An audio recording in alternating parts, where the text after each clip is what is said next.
Hello everyone, welcome to the CTV News on Calabash TV and on the Wave Radio 94.5. I am Lisa Joseph. Here's hoping that your 2015 has opened with good news and of course with a positive outlook. Well, organizers of the Assou Square festivities are basking in the success of the annual tradition. In a bold move, the event was returned to its original home in the city center. 30 years ago, families converged on Columbus Square for the celebrations. This time around, the renamed Derek Walcott Square provided what many are touting as the perfect venue. CTV's Bernard Fannis was among the hundreds who flocked to enjoy Day 2. He caught up with the host of CTV's Head-to-Head, Earl Bousquet.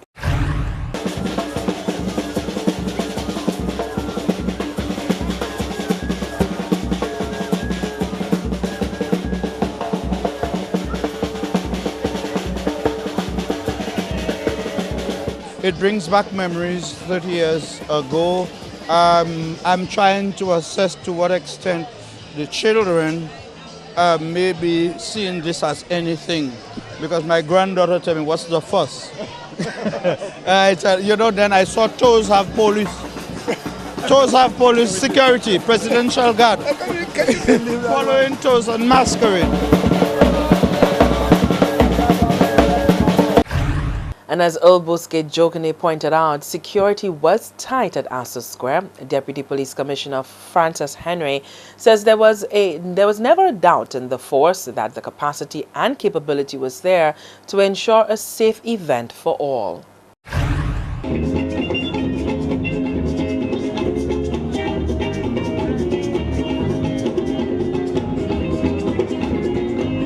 All of the planning, it paid off.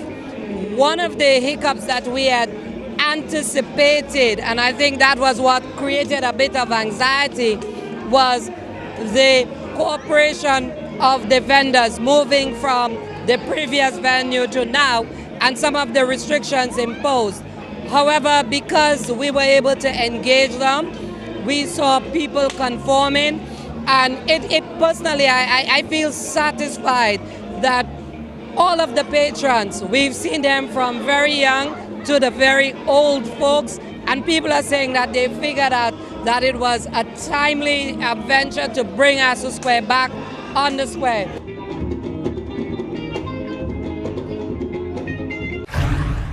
The event was incident-free except for the arrest of a young man who was caught in possession of a machete.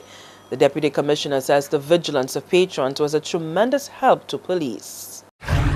Man, he was taken into police custody actually in the middle of the activity, armed with a cutlass. And what we had was containment by the patrons until the police actually came and moved in. That in itself it augurs well for the ensuing year, because what we actually had been doing is a campaign indicating that community policing was the ethos. This is what the Royal St. Lucia Police Force wanted to see, not us policing based on our own design, but we wanted inclusion.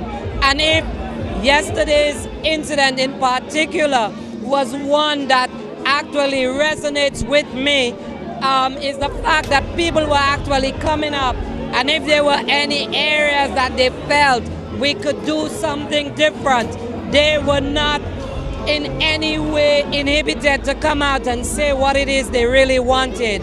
And of course, we've seen when the music is stopped, normally it's people just wandering, but that didn't happen last night.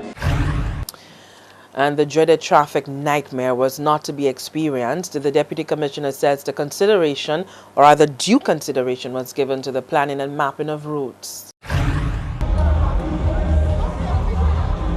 All of the primary roads remained open, and therefore traffic had not been restricted.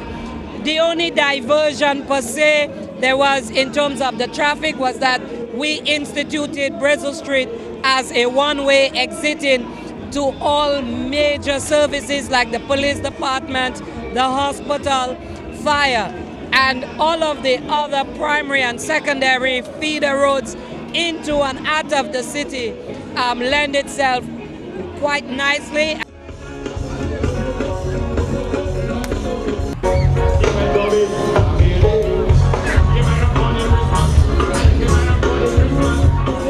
things that this location provided for us was that all of the bus stands operating in and around the periphery of this activity continue to conduct their business from their location under heavy police presence.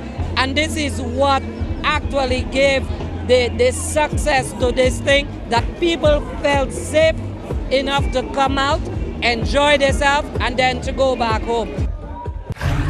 Meantime, the Ministry of Tourism and Creative Industries was intimately involved in the staging of the event. The ministry had oversight of the entertainment segment and ensured that the best of St. Lucia's talents were on display. Minister Lon Theophilus says an exit survey was done, and that information will guide officials in future plans.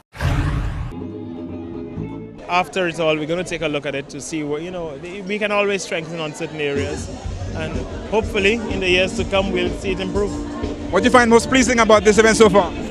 Well, I've seen a greater family involvement this year. I've seen a lot of fathers taking their children out, which is what we wanted to encourage. We believe that in this setting it can become a lot more homely, more in the traditional format that it was, with families taking their kids out.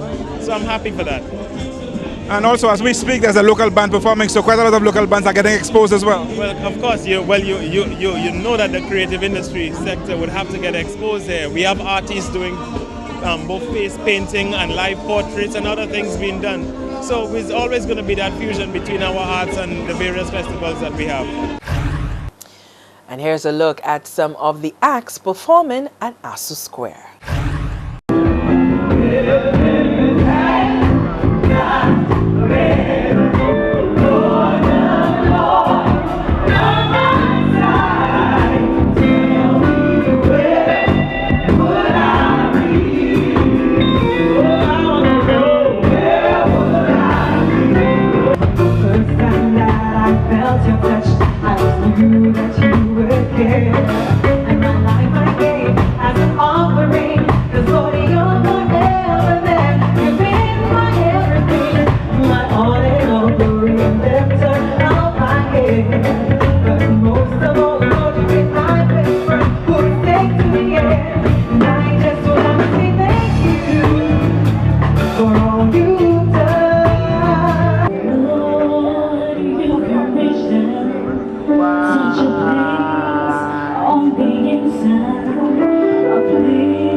Assou very ready, everybody ready now. Assou ready, Assou ready. So now the better start to turn.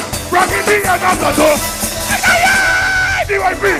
Your waist, jack up the bumper, turn up the blaze. Turn the on, chop it down and day. Hey, push back on it. Take a wine to the ground. Hey, She got up a ball body. She got up a ball body. Wine up, jump a ball body. Tell you how you wanna go. We traveling to and fro. When it's got my belly, so that's how we think it's all over. I read the report, I show. I'm feeling what I am at the end. We got people from the terror. Tell you how we love. Tell you how we love.